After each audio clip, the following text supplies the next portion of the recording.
वसुदेव सुतं देवं कंस चाणूरमर्दनम देवकी परमानंदम कृष्णम वंदे जगद्गुरु। नमस्कार, जय श्री कृष्णा, जय माता दी। प्रिय दर्शकों, आप सभी का हमारे इस बेहद खास कार्यक्रम में बहुत बहुत स्वागत है। आज हम कन्या राशि मई माह 2021 मासिक राशिफल का विश्लेषण करेंगे। मई के माह में महत्वपूर्ण तिथि त्योहारों का संपूर्ण विश्लेषण बताएंगे, शुभ मुहूर्तों का और महत्वपूर्ण ग्रहों के राशि परिवर्तन का भी आपको संपूर्ण विश्लेषण करके बताएंगे।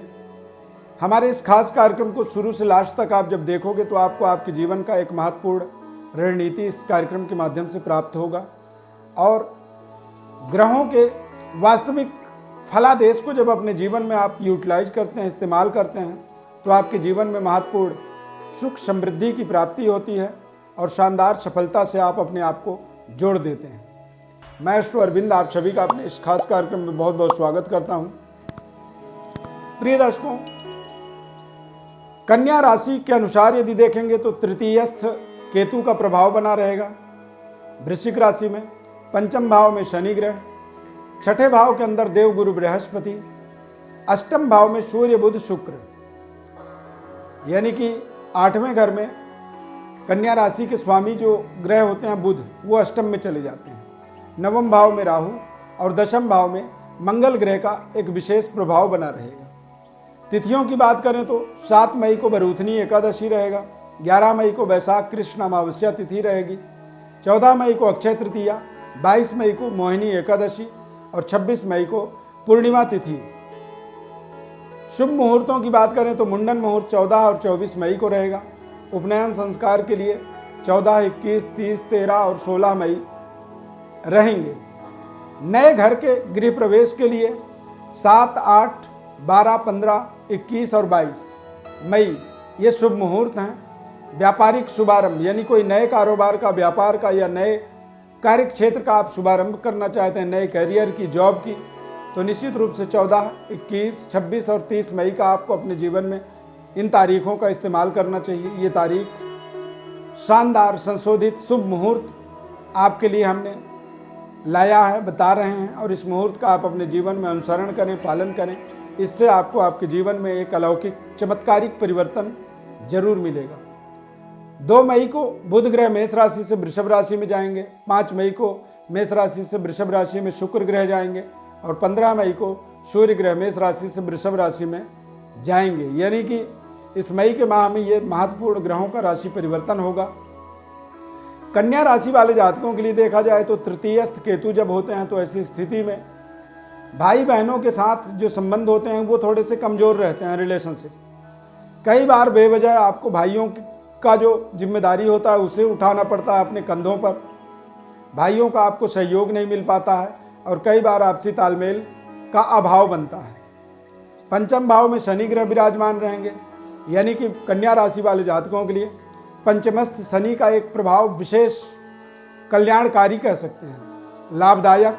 शनि जिस जगह में बैठते हैं उस जगह के लिए कल्याणकारी होते हैं। यानी कि कन्या राशि वालों के लिए संतान की तरफ से देखा जाए तो बेहद शानदार समय रहेगा। पूरा माह संतान या फैमिली प्लानिंग आप कर रहे हैं, संतान की प्राप्ति चाहते हैं, तो निश्चित रूप से ये माह आपके लिए शानदार सहायता प्रदान कर रहा है। बृहस्पति ग्रह छठे भाव में बैठे विराजमान रहेंगे, 5वीं दृष्टि इनकी दशम भाव में, यानी कि करियर, कारोबार में, व्यापार में, कार्य क्षेत्र पर जब बृहस्पति की पूर्ण दृष्टि होती है तो ऐसी स्थिति में आपको मनपसंद जॉब की, मनपसंद करियर की, कारोबार की, व्यापार की निर्णय शक्ति आपको प्राप्त होता है और बेहतर निर्णय के माध्यम से आप अपने जीवन के महत्वपूर्ण कार्यों को पूरा करने में सक्षम हो जाते हैं। मंगल ग्रह दशम भाव में विचरण करेंगे और दशमस्थ जब मंगल होते हैं तो कुल दीपक राजयोग का निर्माण हो जाता है। ऐसे समय में जो भी कार्य को आप अपने जीवन में पूरा करना चाहते हैं वो महत्वपूर्ण तरीके से पूर्ण होता है और आप अपने जीवन में मनपसंद पद प्रतिष्ठा की इंक्रीमेंट अपने जीवन में स्वयं कर पाते हैं। कई बार हमें अपने जीवन में अपने पराक्रम के माध्यम से, अपने आत्मबल के माध्यम से अपने महत्वपूर्ण कार्यों को पूरा करने का यहाँ पर एक सुनहरा अवसर मिलता है। शानदार तरीके से हम अपने जीवन में सफलता, कामयाबी की प्राप्ति करते हैं और बेहतर व्यवस्थाओं को अपने जीवन में निरंतर करते हुए आगे बढ़ते चले जाते हैं। इस समय में अष्टम भाव में सूर्य बुध शुक्र की युति बनेगा प्रारंभिक समय में, और प्रारंभिक समय में थोड़े से आपको 1 से 15 मई तक विशेष सावधानी पूर्वक निर्णय करनी चाहिए। यदि नौकरी करते हैं तो नौकरी में आपको अपनी पूरी जिम्मेदारी पूर्वक अपने कार्य का निर्वहन करना चाहिए। अन्यथा सूर्य के अष्टम में होने से आपके बॉस के साथ में, पिता के साथ में और पिता तुल्य लोगों के साथ में आपके जो संबंध होते हैं वो कमज़ोर होते हैं।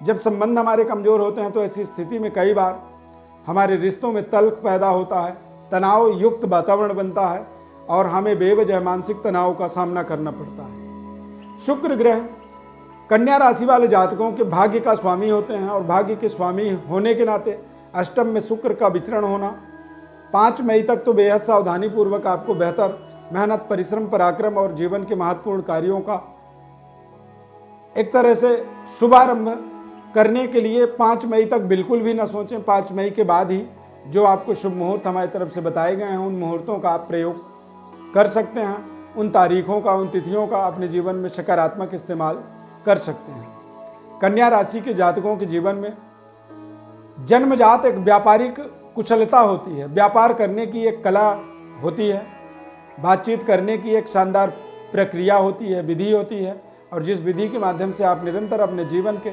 शानदार सफलताओं को अपने जीवन में प्राप्त करने में सक्षम होते हैं।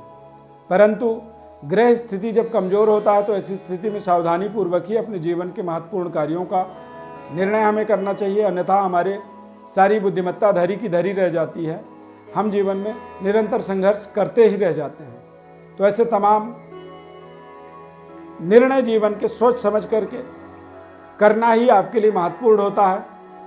बेहतर व्यवस्थाओं को बनाने के लिए कई बार हमें ज्योतिष एक महत्वपूर्ण विषय होता है, और ज्योतिष एक ऐसा पथ प्रदर्शक विषय है जो हमारे जीवन में हमारे जीवन को मंजिल तक पहुंचाने के लिए हमें मार्ग दिखाने का काम करता है।